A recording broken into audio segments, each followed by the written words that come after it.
And now we are lucky enough to have Dr. Mike West, CEO of and founder of AgeX, who has more patents to his name than anyone in this field, and who is a specialist in stem cells, which is the second leg after small molecules in this pro-longevity science business. So over to you, Mike. Thank you. Early on, it's a pleasure to be here, by the way. Early on, Jim mentioned, the engineering of ourselves, engineering not just of cells in the dish, but of ourselves and our loved ones. And that's, of course, the realm of biotechnology. And so what I'm going to do is give you a peek inside of the windows of a biotech company we call AgeX. And in doing so, I'll be making certain forward-looking statements. We're about to be a public company ourselves, and I'll also disclose them an option holder in the company. So what is AgeX? So we're a company focused on the development of young cell-based therapies for the treatment of human aging. And again, I'll point to this curve, but for a different reason. So this is not the increase in lifespan. This is a graph showing the numbers of elderly people in the United States. That inflection point you see is the result of American soldiers coming back from World War II, from Europe and from the Pacific theater, making babies. And of course, this is the tsunami that resulted from that, now hitting the shores of the United States with a real problem. And the problem, as Eric mentioned earlier, is not the greedy geezers, as some people say, or the sociological impact. The major problem is the terrible impact coming to our shore in chronic degenerative diseases. I think Eric mentioned that 80% of the elderly have one chronic disease, and this is eating up, chronic diseases, eat up the majority of healthcare. In the United States, it's like $2.5 to $3 trillion a year. 80% of that are these diseases that don't go away. A lot of diseases when you're young and have a sore throat, you can take an antibiotic and get rid of it. But Alzheimer's and type 2 diabetes, heart failure, these types of things don't go away. And 68% of the elderly have two or more of these diseases simultaneously. So what do we do about it? One of the things I just wanted to briefly mention, because you'll be hearing today about some of the science here, and maybe you'll pick up on some of the excitement by scientists. There's lots of reasons for that excitement. One is we all realize, and it's difficult to communicate in short little talks like this, the power of medical research technologies is, I always say it's like 1,000 times more powerful. We can do things like 1,000 or more times faster in discovery than we could just 20, 25 years ago. And so when I entered the field some decades ago of aging research, there were all these theories of aging. And I'm showing you some of them here in the background. And everyone had their own pet theory. You probably have heard of the free radical theory. The idea was we kind of rust like an old car by oxygen-free radicals and this sort of thing. Well, what's happened is not only this surge of power in the hands of medical researchers to get at problems and complex problems like aging can be, but the ability to quickly parse out and simplify our understanding of human aging. And this, I believe, will lead to a unification of the theories of aging and the scientific community coming to you, the public, in just the next few years, maybe as early as the next 3 years, saying, we believe we understand human aging, and it's possible to intervene in it. Well, how could that possibly be true? I just want to quickly walk you through some central concepts. These are sort of like the birds and the bees of aging, basic concepts. In the 1800s, this man, August Weismann, laid out a theory of aging, turning out it was right on target. And he said that death takes place in you and me because a worn-out tissue cannot forever renew itself. So we heard from Eric about regeneration. The old car cannot maintain itself. That's what he was referring to. And then you notice the second part of his quote, and because increase by means of cell division in our bodies is not everlasting, but is finite. That was a prediction that turned out to be true.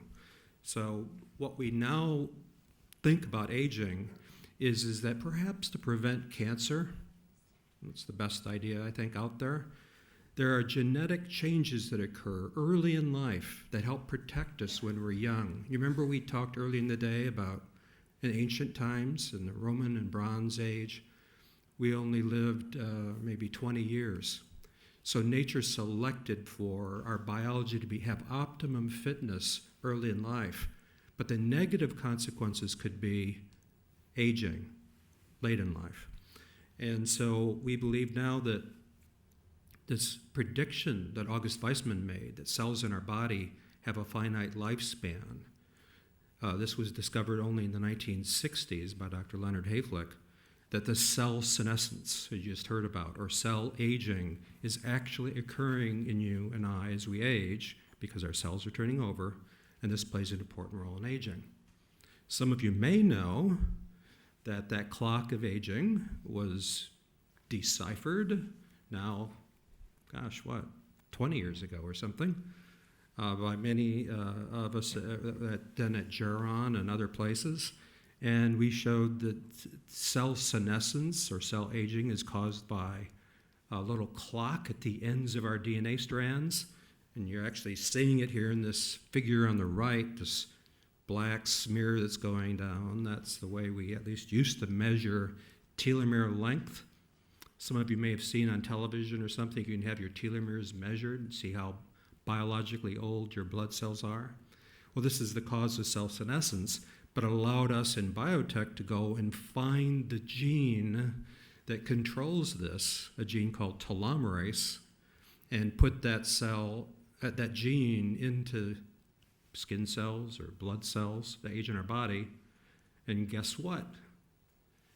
It immortalized them. Isn't that amazing?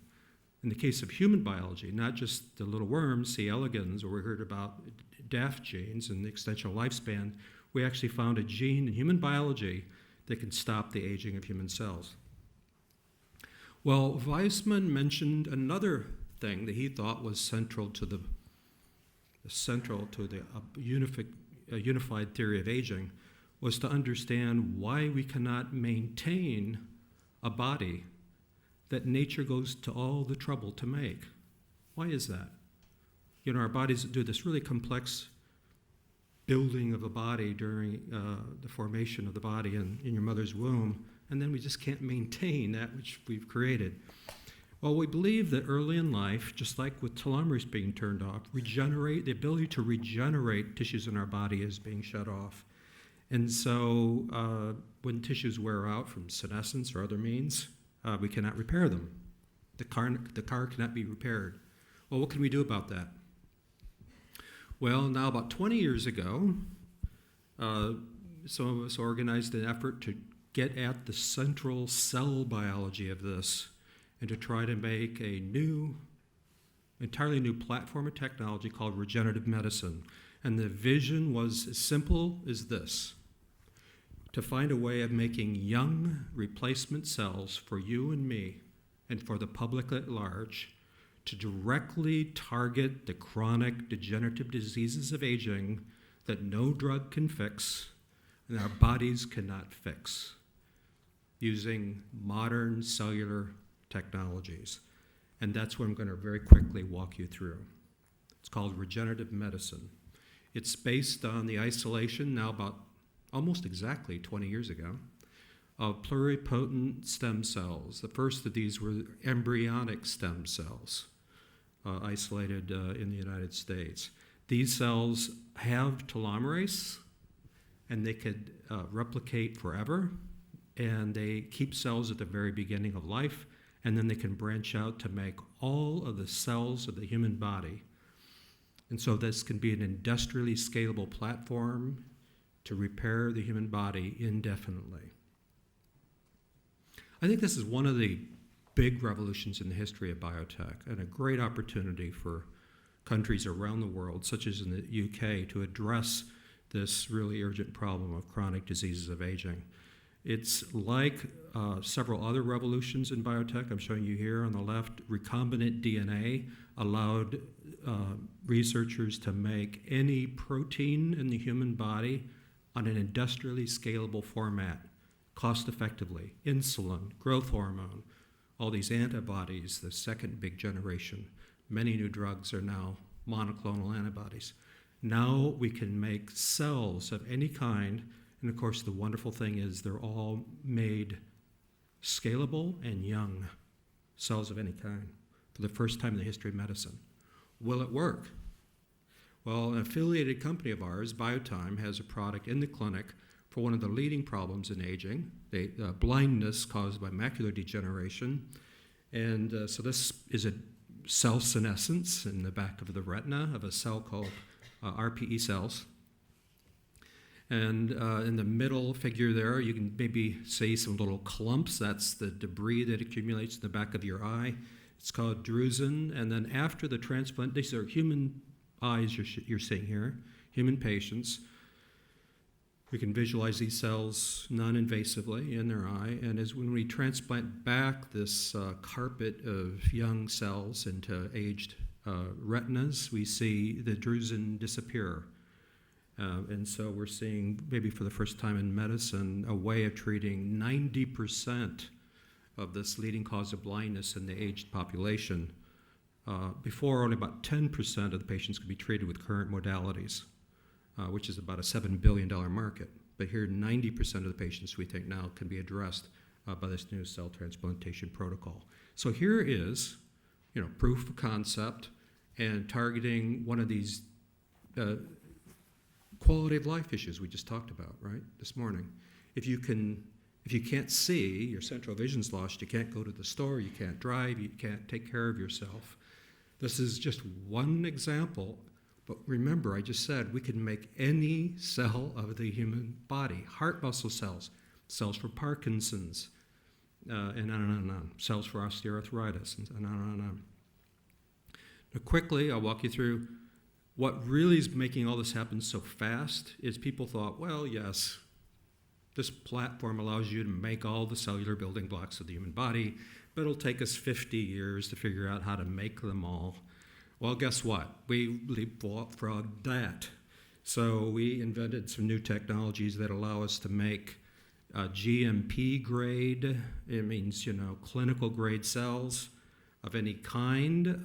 We've already made over 200 different kinds of cells in an industrially scalable format.